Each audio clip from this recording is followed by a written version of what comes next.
For most of my life, I was a people pleaser, particularly when it came to my friends and family. Now that I'm no longer a people pleaser, I've learned a few things about this. I've heard somewhere at least once that the cost that has to be paid for ultimately for people pleasing is the highest out of everything. All the different little things that you can do socially with people. And I can say that that's true. I can totally vouch for this. It's the highest cost because the cost is really honestly unimaginable. I paid with my family, all of them, and pretty much most of my friends as well. I found that when it's only your presence and your well being that you have to offer most people, they really could care less about you. I will have nothing more to do with my family because if I open the door to them now, then my self respect and my self worth goes right out the window. I refuse. I paid way, way, way too much. I gave them buckets and buckets of time and space for years. I had actually been practicing with boundaries 2 years before I got my diagnosis, along with sobriety and all kinds of other things that I've always been working on. But it was when I got my diagnosis that the shit hit the fan. My energy immediately told me that there's no more practice. There's no more time to stand around and wait. Either people have to come with you or they have to stay where they are. And the very, very first people that I did that with was my family. And I paid the full cost of it.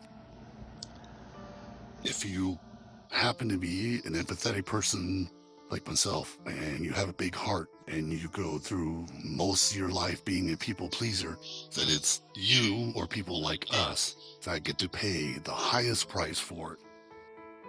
I believe after a while or some time, you kind of pass the point of no return with a lot of people as far as being a people pleaser. Because once you proclaim I'm no longer a people pleaser, I got these boundaries and this is how I am now. Again, most people I've found in my own experience will absolutely not change or follow along with you. They would rather just disappear forever than allow you to change for the better. Doesn't mean they have to change. This means that you change. I found that not only will people not respect it or allow you to change, but they will also become, they show their true colors and they, with their own presence. And, if somebody is standing in the way of your healing and will not allow you to move on, to put foot to ass and heal, those people have to go, no matter whoever they are. I have, in fact, paid the highest price that you can pay for people pleasing. But I have my self worth and my self respect both intact in my back pocket. I am also exactly the same as I was while I was processing all this stuff. My boundaries are still set in place and they still apply. I'm still stable, still sane, and also true to our plans. In 60 days, probably way less than that, roughly around when I file my taxes, we are in fact leaving once and for all. And Lacey and I's next chapter officially begins. It's right around the corner. It's been something that I've had to work very, very hard on over the last 2 years. Despite all this other stuff that's been going on, processing with the diagnosis of my family and everything else, I've chosen to continue with my own energy and moving forward in life regardless, no matter what, despite anything at all.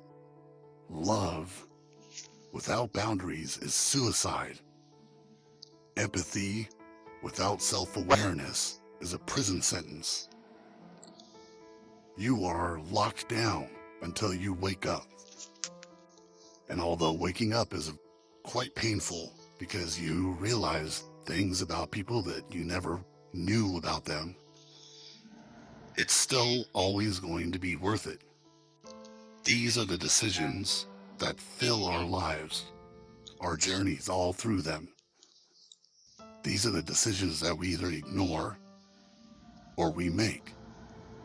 And they also happen to be the decisions that in the end, when all is said and done, that speak the loudest about who you are, who you actually were.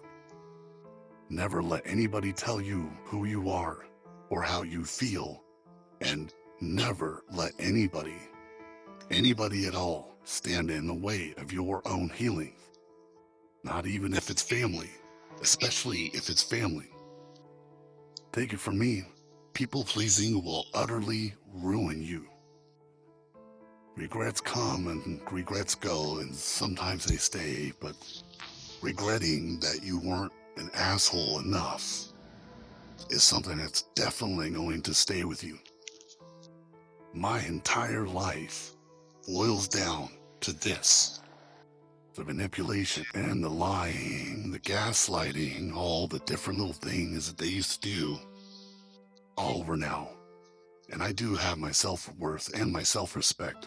And there is nothing, not a single person on this planet that can take that away from me, ever.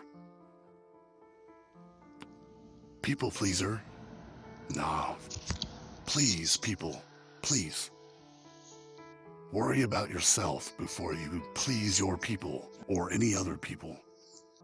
Make sure you're living with boundaries and not in ignorance. That also comes with its own costs. And suffer well.